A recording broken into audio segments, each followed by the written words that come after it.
Mishti is also known for its bitter politics. I have seen much water flow under the Howrah Bridge, covering Bengal in all its vivid colors. In today's interconnected world, India's voice is more crucial than ever. When India speaks, the world listens. At NDTV World, we are that voice, bringing you intelligent and insightful news from India and beyond. From geopolitics and diplomacy to economic shifts, migrations, tech disruptions, and the stories of our diaspora. We cover the news that shapes our global future. NDTV World, your new home for global news is here.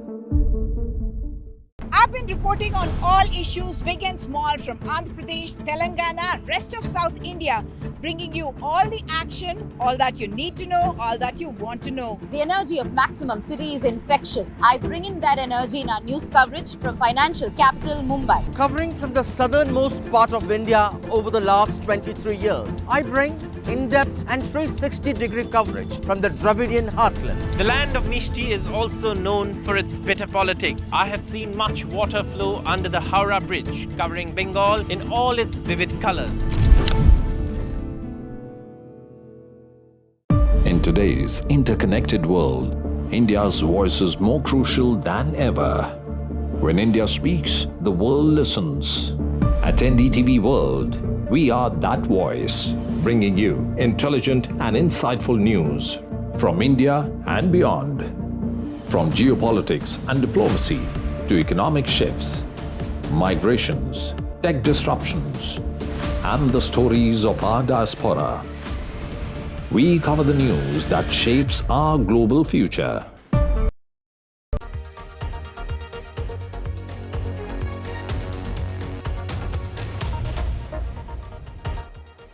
Hello and welcome. You're watching NDTV 24/7 World. I'm Priyanka Das and we'll be taking you through the top global stories. But first up, the headlines.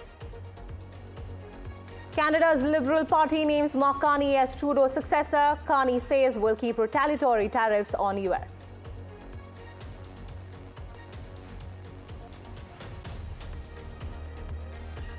US-China trade war heats up as Beijing's tariffs on US to take effect today.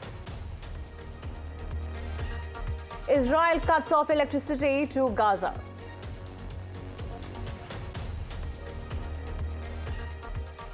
Israel and Hamas to resume Gaza ceasefire talks. Israel to send delegation for truce talks in Qatar. PM Modi to make official two-day visit to Mauritius. India-Mauritius expected to sign several MOUs.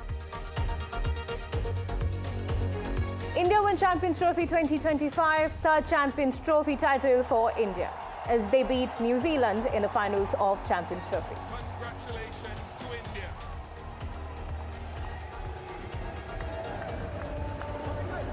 And there it is. That's the moment.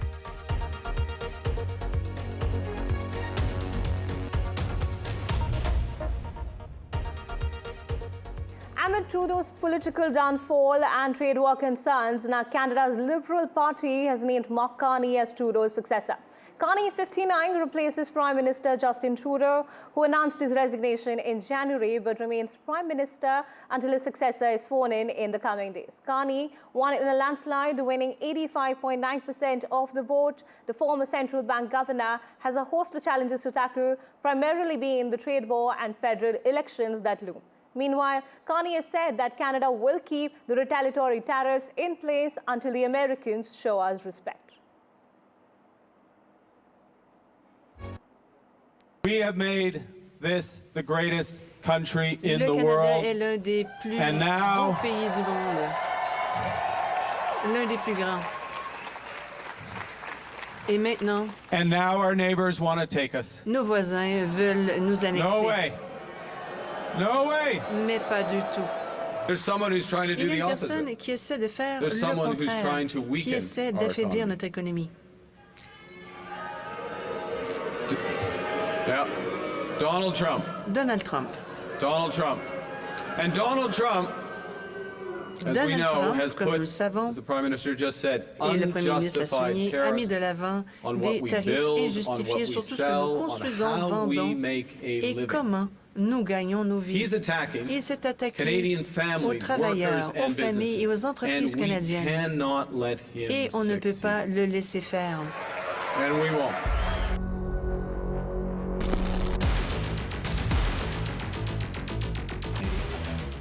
A man most Canadians barely recognized months ago now stands to be the next Prime Minister of Canada.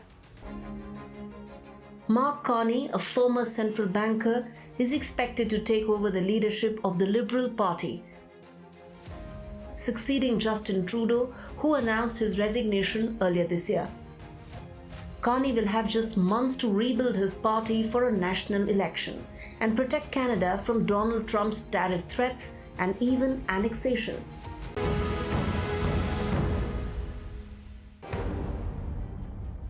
Carney's story is unique. Born in Canada's Northwest Territories, he grew up in Edmonton, studied at Harvard and Oxford, and spent 13 years at Goldman Sachs. In 2008, he led Canada through the financial crisis as the Bank of Canada's governor. In 2013, he became the first non-British citizen to lead the Bank of England, steering the UK through Brexit. But Carney has never been a career politician. His rise began in 2021 when he aligned with the Liberal Party. By late 2023, Trudeau's popularity was plummeting. When Carney was offered the finance minister post in December, he declined. The move triggered internal turmoil, ultimately forcing Trudeau to step down. Carney now presents himself as a financial expert, not a typical politician. His campaign pitch was simple: fix Canada's economy and push back against Trump's trade threats. When Trump joked about annexing Canada, Carney shot back: "We find you attractive, but we are not moving in with you." A line that went viral. While Carney's background makes him ideal for managing economic turmoil, it also paints him as an outsider, a banker who spent more time working for foreign governments than his own. Yet Mark Carney's international clout could work in his favor. European leaders like Emmanuel Macron and former UK Chancellor George Osborne have praised his leadership, seeing him as a stabilizing force against Donald Trump. For a man who built his career behind closed doors, Mark Carney now finds himself in the heart of Canada's biggest political storm. Winning the election would be a milestone, but holding on to power under the looming shadow of Trump will be his real test.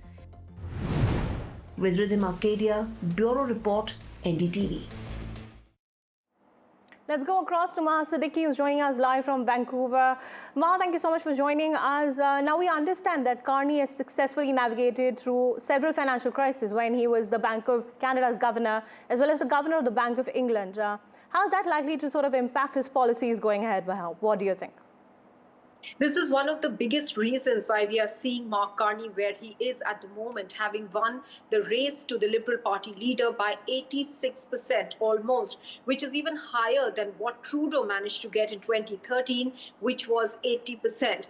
A lot of hopes now hinging on him as an economist, as a banker, to be able to navigate through the war that has been unleashed by US President Donald Trump on the issue of tariffs. As far as tariffs themselves are concerned and the retaliatory tariffs that have been announced by Canada, Mark Carney has today made it clear that they will go ahead unless the US shows respect to Canada.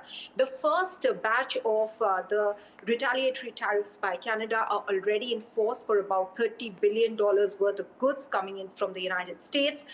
Another $125 billion worth of goods, the retaliatory tariffs on those have been kept on hold till the 2nd of April, when Donald Trump has said that the rest of the equal retaliatory tariffs, as he's calling, globally will go out and be announced by the White House. So at the moment, this is the current situation with tariffs. On the domestic policy front, Mark Carney Carney has been attacked on issues like the carbon tax, and he has indicated that he will or he might pull that back, though it is very important in the fight on climate action that is against climate change. Right, However, since it's unpopular, he's unlikely to take that back. Priyanka. All right, Maha, thank you so much for getting us those details. We're also joined by Terry Miluscu, who is a retired senior correspondent at CBC, joining us live from Ottawa. Mr. Miluscu, help us understand really the perception of Carney as a leader, as someone who has a very strong background in economics and finance. How's that like to shape his policies going ahead, considering the geopolitical tensions and the tariff concerns as of now? Well, it has made a big difference on the election campaign, which, of course, has already informally begun as soon as Trudeau announced his resignation back on January the 6th. And in the month and a half since then, the Liberal political fortunes have completely reversed from being as much as 30 points behind the Conservatives, written off by the experts as inevitable losers of the election, which will soon follow all this. And now, suddenly, wait a minute, hold that thought, because it's all changed. Instead of an election about how unpopular Trudeau is, now it's an election about how unpopular Trump is and who's best to deal with him. And the Liberal Party, which has an eye on keeping their jobs in Parliament, the Liberal Party membership has decided that to deal with the financial crisis, we need somebody who convincingly dealt not with one but with two financial crises in his former life. First, the financial crisis of 2008 when he was Bank of Canada governor, and then the Brexit crisis when he was Bank of England governor. So the message is he's been there. Don't hire a full-time politician for somebody for a job that requires real international sophistication and expertise. Right, Mr. Miluscu, thank you so much for sharing your insights on Carney's appointment as the Prime Minister of Canada. Moving on to our next story, where trade tensions between US and China is heating up as Beijing begins levying the tariffs on certain US agricultural goods. That is in retaliation to President Donald Trump's latest hike on the Chinese imports. Now, Beijing has accused Washington of undermining the multilateral trading system. The moves will see fresh tariffs of 10 and 15% imposed on several US farm products starting today. Now let's go on. We're joined live by Daniel Block, who's a senior editor and foreign affairs and contributing editor at the Washington Monthly. Thank you so much for joining us, Mr. Block. But my question really, how is it likely to impact the already strained ties between the US and China, with China imposing the tariffs starting today? Well, I think it's likely to further strain ties between the two countries. And I say that even though this was not a surprise. Donald Trump really launched the trade war between the two countries during his first term in office. So in some ways, he began this back and forth and is now kicking it up another notch and intensifying it. And for both Xi and for Trump, there's much to be said. There's much to be gained from looking tough on the other. Neither really wants to look like they're going to cave or back down. And so I think both are willing to take a good deal of economic heat and economic pain in order to see this trade war through. So I think we're going to see kind of the continued, perhaps slow motion decoupling of the two economies. They're going to become less intertwined, less interdependent than they have been in the past. Just how separate they're going to be remains to be seen. But I think this is going to be continued cooling off of relations between the two countries. That's right, Mr. Block. Thank you so much for getting us on those details. As we move on to our next story, which is again from the US, where Secretary of the State Marco Rubio and Trump advisor Elon Musk had sparred with Poland's foreign minister. They urged the Polish finance minister to be quiet and thankful for keeping Russia away from his doorstep.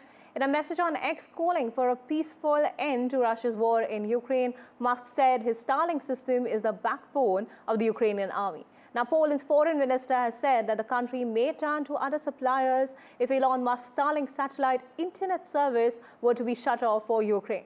Now, Poland funds Ukraine's use of Starlink, and US Senator Marco Rubio has also chimed in, dismissing Poland's remarks as baseless. Staying on Marco Rubio, he's all set to visit Saudi Arabia starting March 10 to 12 for talks with Ukrainian counterparts. This after US President Trump paused military aid and aid intelligence sharing with Ukraine after a White House clash with Ukrainian President Zelensky on February 28. Now, Rubio and Zelensky will hold talks with Saudi Crown Prince bin Salman on Monday. Zelensky is scheduled to meet the US team on Tuesday. Moving on to our next story that we're tracking very closely is that Israeli Energy Minister and Cabinet member Eli Cohen has issued an order to stop the flow of electricity to the Gaza Strip effective immediately. In a video address, Eli Cohen stated, and I'm quoting him, "I've just signed an order to immediately cut off electricity to Gaza. We will use every tool available to bring back all the hostages and ensure Hamas won't remain in Gaza afterward," he said in the video address. Now, in the initial stage of the ceasefire, some 25 Israeli captives have been held by Hamas in Gaza, were released along with the bodies of the 8 that were deceased, in return for the liberation of almost 2,000 Palestinian detainees from the Israeli prisons. Now, Israel has confirmed that it will send a delegation to Qatar's capital for talks on extending a fragile ceasefire with Hamas. On Saturday night, Prime Minister Benjamin Netanyahu said that a delegation would be sent to Doha on Monday in an effort to advance the negotiations. Now, this comes after Hamas team met the Egyptian officials at Cairo on Saturday to negotiate the second phase of the ceasefire deal. In the earlier comments, Hamas has said that the indicators are positive regarding the start of the negotiations for the second phase. Moving on to Syria, which has been hit by violence. Now, the country has joined the Organization of Islamic Cooperation, or the OIC. Now, the membership was reinstated following an extraordinary meeting of the OIC Council of Foreign Ministers convened in Jeddah on Friday to discuss the ongoing Israeli offensive against the Palestinian people and the plan for annexation and forced displacement from their land. Now, the death toll from the 2 days of clashes between the Syrian security forces and loyalists of ousted President Bashar Assad and revenge killings that followed has risen to more than 1,000. This is according to a war monitoring group, making it eventually one of the deadliest acts of violence since Syria's conflict began 14 years ago. Now, moving to Iran, where the Supreme Leader Ayatollah Ali Khamenei has said that Iran will not be bullied into negotiations. This is a day after US President Donald Trump said that he had sent a letter to the country's top authority urging Tehran to negotiate a nuclear deal. At a meeting with the senior Iranian officials, Khamenei said that Washington's aim was to impose their own expectations. The insistence of some bullying governments on negotiations is not to resolve issues. The talks for them is a pathway to have new demands. It is not really about Iran's nuclear issue. Iran will definitely not accept their expectations. This is what Khamenei said at a press meet without mentioning Trump directly. All right, viewers, it's time for us to take a short commercial break. Lots more news and updates coming up on the other side. Stay tuned.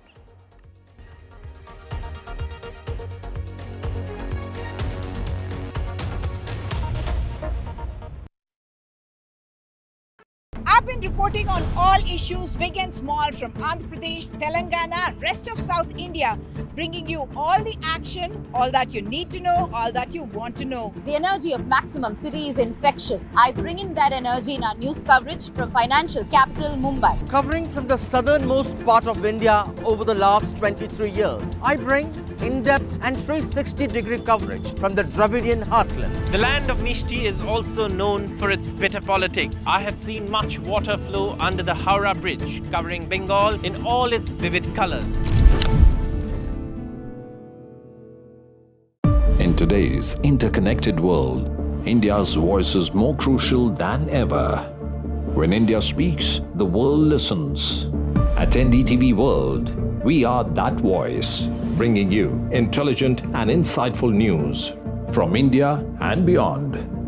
From geopolitics and diplomacy to economic shifts, migrations, tech disruptions, and the stories of our diaspora. We cover the news that shapes our global future. NDTV World, your new home for global news is here. I've I've been reporting on all issues big and small from Andhra Pradesh, Telangana, rest of South India, bringing you all the action, all that you need to know, all that you want to know. The energy of Maximum City is infectious. I bring in that energy in our news coverage from financial capital Mumbai. Covering from the southernmost part of India over the last 23 years, I bring in-depth and 360-degree coverage from the Dravidian heartland. The land of Mishti is also known for its bitter politics. I have seen much water flow under the Howrah Bridge, covering Bengal in all its vivid colors. In today's interconnected world, India's voice is more crucial than ever. When India speaks, the world listens. At NDTV World, we are that voice, bringing you intelligent and insightful news from India and beyond.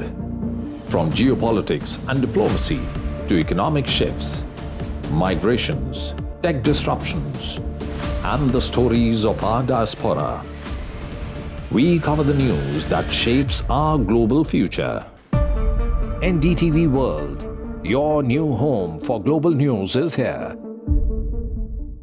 I've been reporting on all issues big and small from Andhra Pradesh, Telangana, rest of South India, bringing you all the action, all that you need to know, all that you want to know. The energy of Maximum City is infectious. I bring in that energy in our news coverage from financial capital Mumbai. Covering from the southernmost part of India over the last 23 years, I bring in-depth and 360-degree coverage from the Dravidian heartland. The land of Mishti is also known for its bitter politics. I have seen much water flow under the Howrah Bridge, covering Bengal in all its vivid colors.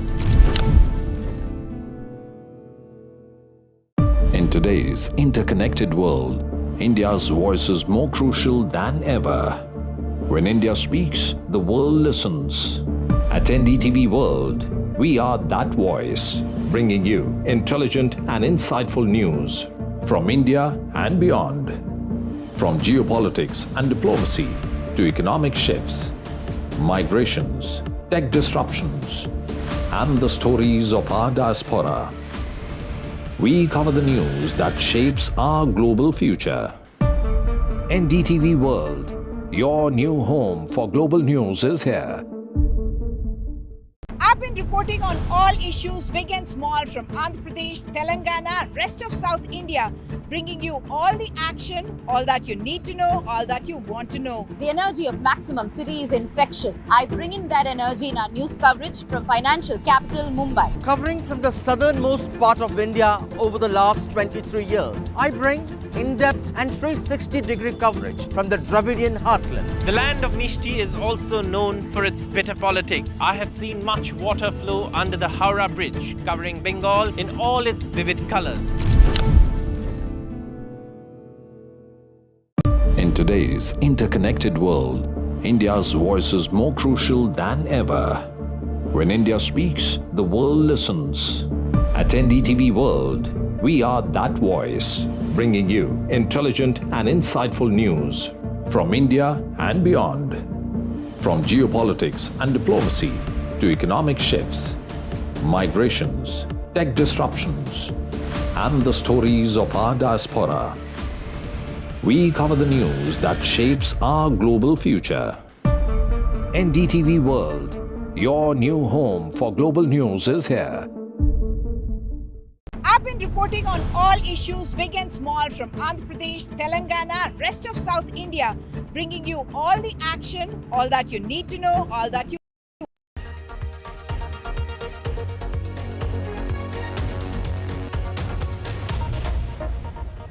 Welcome back. You're watching NDTV 24/7 World, and the big story we're tracking right now is PM Modi, who is all set to begin his two-day visit to Mauritius. Now, the PM is all set to grace the island nation's National Day celebrations as the chief guest on March 12th. Several pacts in areas of capacity building, trade, and tackling cross-border financial crimes are likely to be signed during the trip starting Tuesday.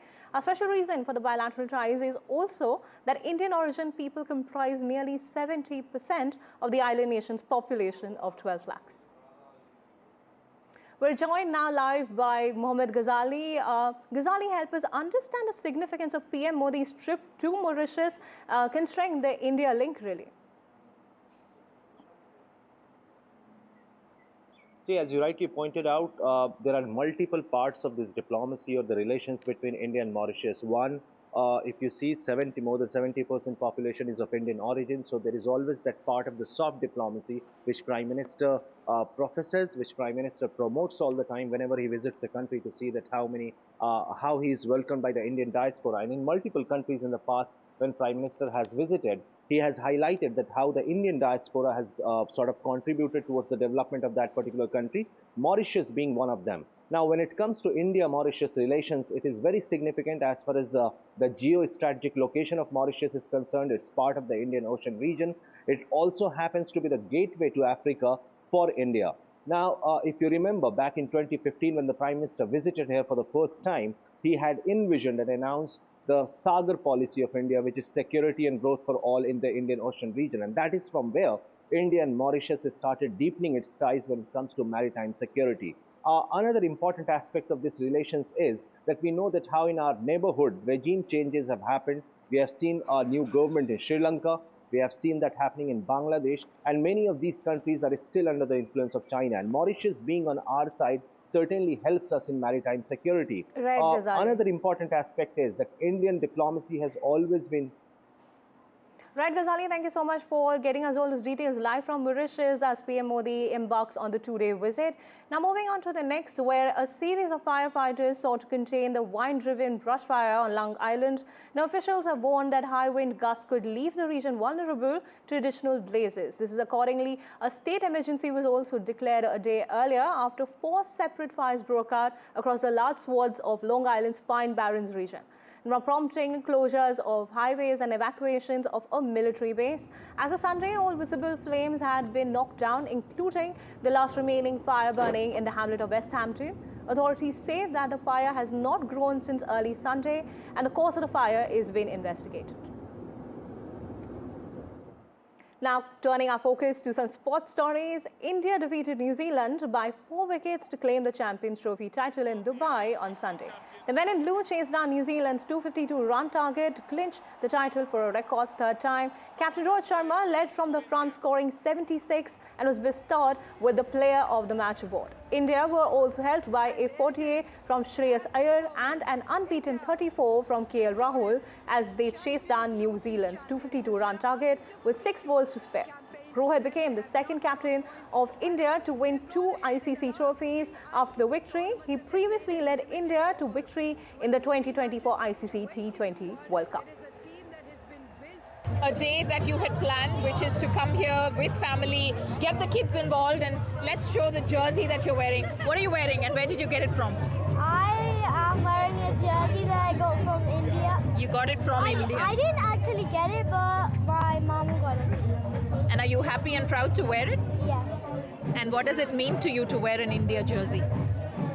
I don't know. No. What does it mean to you to wear an India jersey in London, which is the home of cricket? Always feel like a proud Indian wearing it. Pride. We carry pride on our shoulders. And on the eyes, you have blue eyeliners as well, as much as blue as you can. Hair, blue hair. We're doing everything. Oh yes, let's show the little streak of blue hair. Now that's intense support for the Indian cricket team. What does it feel for you to have?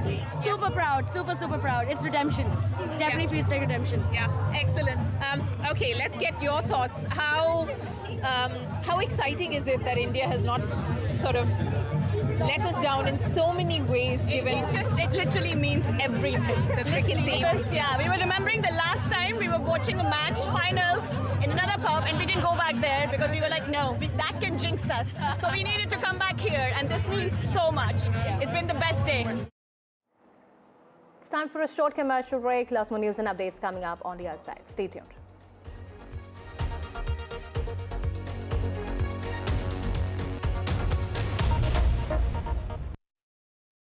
In today's interconnected world, India's voice is more crucial than ever. When India speaks, the world listens. At NDTV World, we are that voice, bringing you intelligent and insightful news from India and beyond. From geopolitics and diplomacy to economic shifts, migrations, tech disruptions, and the stories of our diaspora. We cover the news that shapes our global future. NDTV World, your new home for global news, is here. I've been reporting on all issues big and small from Andhra Pradesh, Telangana, rest of South India, bringing you all the action, all that you need to know, all that you want to know. The energy of Maximum City is infectious. I bring in that energy in our news coverage from financial capital Mumbai. Covering from the southernmost part of India over the last 23 years, I bring in-depth and 360-degree coverage from the Dravidian heartland. The land of Mishti is also known for its bitter politics. I have seen much water flow under the Howrah Bridge, covering Bengal in all its vivid colors. In today's interconnected world, India's voice is more crucial than ever. When India speaks, the world listens.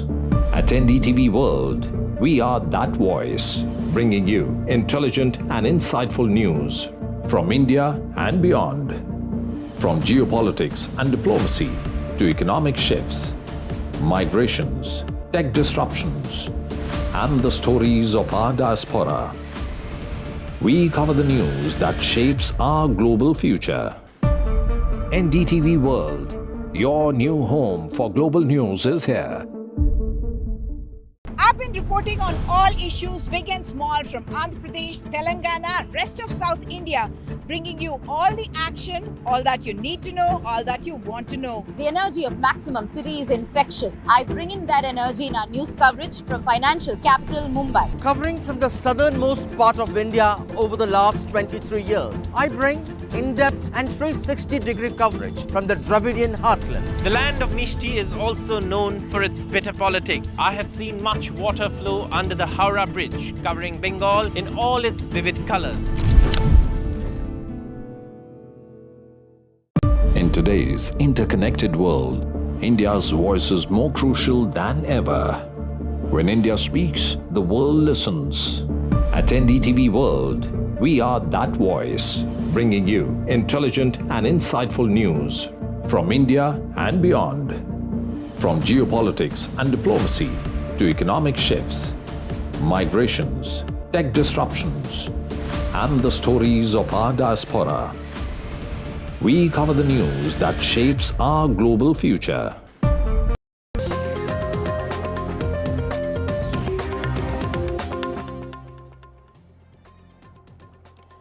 Welcome. As you begin your week, we will get you all the news that's happening in India and around the globe. But first up, the big news coming from the world of sport. India are the champions of Champions Trophy.